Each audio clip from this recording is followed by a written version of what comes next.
Hello and welcome, my dear sinners, and welcome back to another Cobral Confessions, where I, Cobral, confess what I'm thinking about at the minute because I'm weird like that.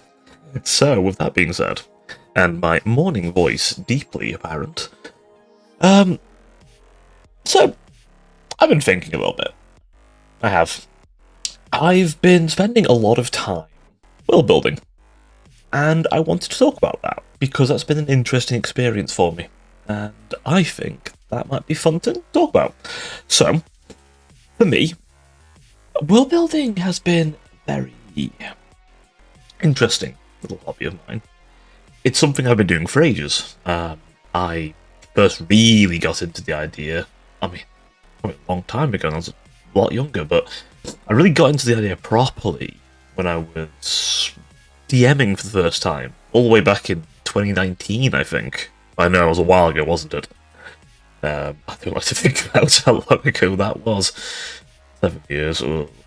But one thing I did enjoy was just the whole creation process, thinking about how things would work, and I think I've gotten better at it in some respects. I definitely go more in on factions, nations, that kind of thing. That's where my interests lie. And geography, I have an interest in it. I mean, I took it while I was at school. Geography and history, as well as IT and computing. So, I did a bit of IT side, which is where I went into more so, but I did my history and geography, so I know bits. I remember bits. But I might have to remind myself a little bit on geography end. But as far as, like, building up faction, nation, people, that interests me a lot as well. What are they like? What have they got? And in the case of my current setting I'm building, I'm very big on initially focusing on the general, just how are they like, and also the military, because, well, may or may not one day look to twist, I'll say twist it, but look to make the setting into a bit of a wargame type thing one day. It's a long off dream, but for now I just want to make the lore for it. And I'm just thinking about it long term, really. But as for the actual world building side of things, I suppose I've really focused in a lot on, let's say, for example, what do they bring to, like, the world stage I've made, and I've kind of also set up what the world stage looks like a bit as well. The world stage in this case being very dangerous, very post-apocalyptic, because that's what I wanted to make. But I also wanted a cyberpunk aesthetic for a lot of stuff. So I made that, and then I've been thinking a lot on different factions. I ended up making 7 so far. There may be more factions than that, potentially down the road, but 7 is the current number I'm keeping with various sub-factions. I am thinking I want to make little small groups that would act as mercenaries for some factions, and maybe if there's a real interest in those, develop them fully. But that's sort of what I'm going for at the moment. So 7 just kind of be how it worked out, really. I wanted the initial faction, Neo Eden, which is based on my own Vtuber lore initially, and then extrapolated out into its own setting entirely, like the city behind its background. Then I was like, well, okay, they want an adversary, the demons, so I fleshed out the Unchained. They've gone through a lot of iterations, though. The Unchained now are not the same demons that were originally a thing. They've expanded a lot. And then I was like, well, okay, I kind of want an outside group, because originally it was going to be like a skirmish kind of game. I wanted an outside group. I was like, okay, what would that look like? And then that turned into the Empire of Dravania and their Dragoons. I think originally I saw there was a character called Rosetta in Punishing Grey Raven. I was like, that's really cool. That's a cyborg centaur. I haven't seen that very often, or ever, really. So I took the idea and extrapolated it into a feudal Mongolian empire type aesthetic. And that's then grown into the empire that I have today. And I need to fully flesh out what I want for it, but I have various ideas and like how they work and how they do things. And I thought about, okay, what kind of like weapons do they use? And in this case, like particle weaponry, so they just shoot weaponized, like ionized particles and stuff. But obviously they would use their speed for stuff and all that kind of thing, right?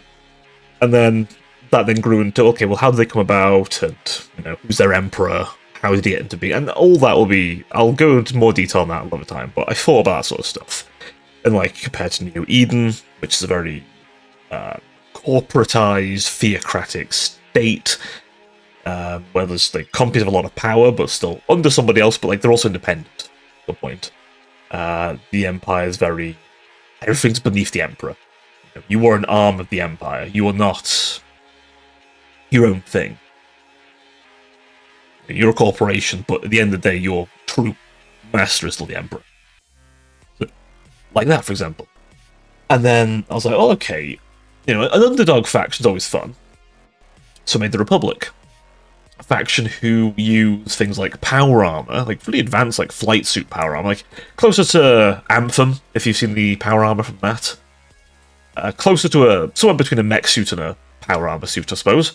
And they actually do have mechs, but the mechs have a lot of sacrifices to using them. They're very dangerous. But otherwise, they're very conventional military. They have exoskeletons to kind of help give their troops a bit of an edge where they can, but their troops are all augmented. They haven't got any of the cyborg bits or gene altering, which was the next thing. I wanted gene altering to be a thing. But I also wanted a nomadic faction. Like nomads from Cyberpunk.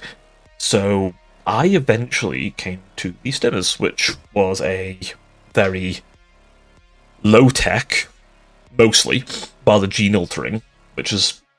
The idea of that one really was like, I was like, okay, how's that going to work with it? So I decided that they had these vaults which could move, that allowed them to modify themselves. They didn't really understand how they worked, so using them was like a religious ceremony. If you're thinking the Mechanicus from 40k a little bit, some technology is just so advanced, it's seen as biblical, ancient, it's seen as this mythology, almost. Like, it's magic, as far as people are concerned, because they don't understand the science.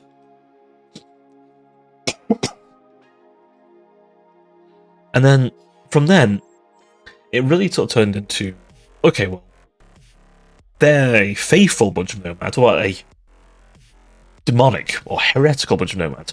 Heretic Raiders were born. If you're thinking Mad Max, you're thinking good.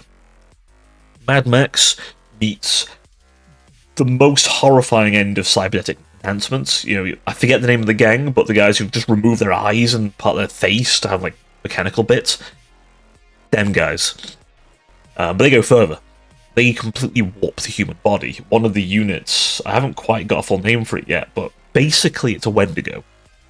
It looks like a Wendigo, but it's completely like heavily cybernetically enhanced. Like the limbs are extended and piston-like. The head is completely replaced like a mechanical built skull, where all the internals have been just splashed into that and wired into that, essentially, with weapons built into it and all sorts. And basically, all the aggression turned up to 11. They're just beasts almost. But they've all got a little demonic shard in them, which makes them really dangerous, but also likely to burn themselves out. A little gift from their masters. And the whole thing with shards, that became a thing later as well. I'll get into that in a minute, but I guess the last faction, I wanted an inhuman faction. Not just like angelic or demonic, I wanted a completely inhuman faction. I wanted something that was completely alien, but also still fit the setting, so the Horrors were made. A man-made biological weapon that was meant to fight literal biblical angels and demons. They did it to an extent, but they didn't quite succeed. So other methods were needed, but they kind of fell away to the wayside and disappeared. Then they got up. Failsafe was used to put them back down again, but then the next time they got up, they didn't go down again. And their true leader, the sort of head of the hive mind, when it creates itself, is this amalgamation of angel demon flesh, made just disgusting abomination that everyone wants to fight because it is an apocalyptic figure. But it also is just there's intelligence, but it's like there's too many minds in that thing. It's just a ravaging beast, and its hordes are mostly, hive mind with some with more will than others, right? So that's the sort of 7 factions. They have their own sub-factions. I won't get into it here, but some have them, others, the horrors have them, because I was like, that feels like a core thing for them. But then others, like the Republic, I've not really thought about it as much. The demons, I have ideas, but I'm not set on them. Even Neo Eden, I have ideas, but again, I'm not fully set on how I want sub-factions for them to work. I've been throwing ideas at the wall, none of them quite stick, so I need to think about that more. But also, that'll be for a later video anyway, because that one's going to be long, as was the demon one, frankly. So, we'll see. I'm in no rush, though. Don't have to rush around with this stuff. This stuff can take time. Besides, there's so much of the setting that's not even the overall factions or their militaries I want to talk about. I have ideas for, like, what separates the rich and the poor of New Eden. There's a massive thing. Yes, I got that nitty-gritty. I've rough numbers of populations, but I put a general number, but it's, like, estimated. Because, like, for example, I think I said something like the Empire has, like, 800 million people. But the Empire also spans from Mongolia, bits of Russia around that area, all the way into most of China, down into the Middle East, and ends at Turkey. They have a huge stretch of land. So the amount of people that could live there are massive. Some people might ask, well, what happens like Japan, for example? And do you have ideas for that? And I do, but I don't know how to handle it, because I don't just want to make Cyberpunk Samurai, if that makes sense. You know what I mean? Like, if I make something that's very based on a culture, I do want to be respectful to it to a point, not just turn it into a gimmick. Like, sure, would a Cyberpunk Samurai be cool as fuck? Probably. But I feel like it might have been overdone. So maybe they'll become something.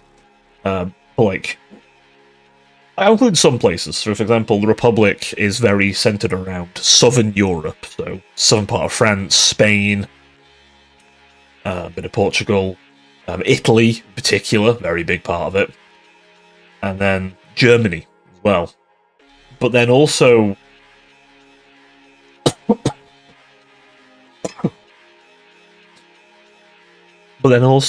got places like the north of Africa, because the Republic strands southern Europe, southern Western Europe, to be precise, northern Africa, and also the Mediterranean itself, which is dried up like the rest of the seas, pretty much. Literally, the Pacific's the only one that has any water in it, and that thing's filled with monsters, so not great. Yeah, water's a big deal in the setting as well. That will be a whole other topic, but I had to think about that. I was like, well, why might people fight wars? Fucking water. There are some places that still rain, like Britain. Yes, Britain still rains. It's mostly depopulated, with an outpost for Neo Eden there, which is mostly filled with their elite paladins. And there's also like a bit of a military outpost to warn other people of demonic invasions. It's, a bit further north. But, rain is a big part. Yeah, so the Republic, as I say, I thought about this a bit, because I was like, I wanted them to have a bit of a duality culture, because the world before all this happened became economic blocks, with even Africa becoming this massive continent-spanning superpower, purely out of having resources. They weren't militarily that powerful, but they had a lot of resources. Whether they would have also been able to divide the atom and make a nuclear weapon to sort of put them on par with the others, who knows? Didn't get to that point in the end, but still. That is a small thing as well. In my setting, most nuclear weapons are gone. Very few nations will have them, because most of them were used to try and take out the angels and demons that turned up. And they didn't really work, because you're trying to use conventional weaponry, even nuclear, against something that isn't conventional. Like in my setting, certain things, if they are paracausal, don't follow the rules of physics, basically. I don't want to go too far into causality because it's a complicated thing to explain, but basically, imagine you throw something, right? It's supposed to drop. Well, this thing makes it go up and fly off somewhere. It breaks physics. A weapon that's designed to divide the atom, not going to work on a creature that doesn't respect what atoms are. And in fact, some of them can just not respect time.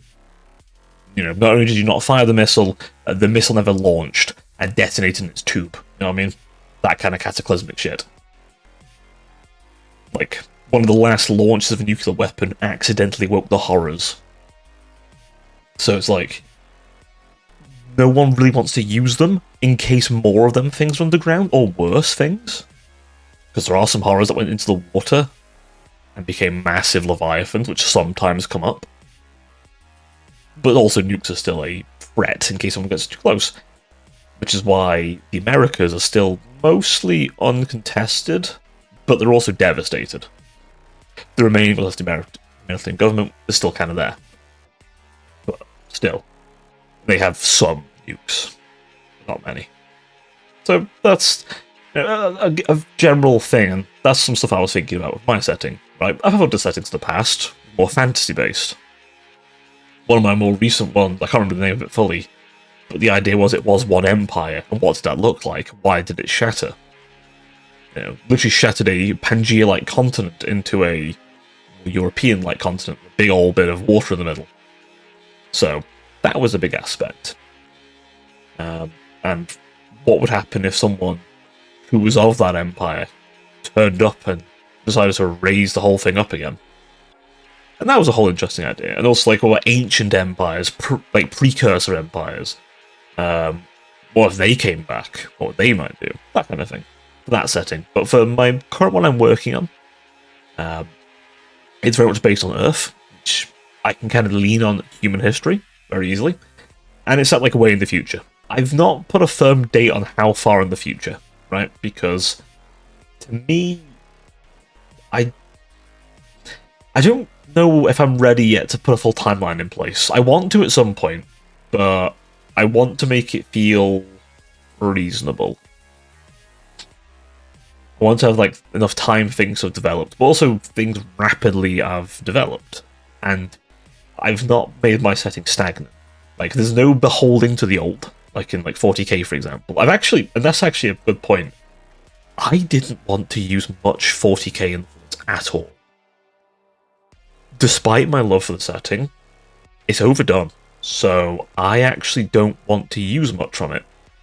I've really minimized what I've taken from it. You know, you might say for the mechs, for the Republic, I've taken the idea of a dreadnought from them. Kinda. But I've put my own twist on it. But there are no Space Marines. There are no, there are no kind of massive gene-wrought superhumans and power armor. The only gene-wrought superhumans are in patchwork armor and using World War era looking gear that they've scratch built together with tanks that are an absolute mess and gene-altered beasts to ride around as well as like massive moving naval craft that they've re-engineered for the Scent, you know. So you could argue my Space Marine equivalent are cyborg angels, I guess. But even then, they're very different. This is just a general thing for my world building, I guess. So I guess to summarize it, I've made something and really dug into what things are like and a bit of why. But I've not fully explored the full why. I'm definitely still just coming off the what sounds cool phase and not deeply into the nitty-gritty. But I think I have a solid foundation. I'll probably talk about this more at some point and about how I intend to grow it and what challenges I've come across as well. Because there have been things I've been racking my brain a bit.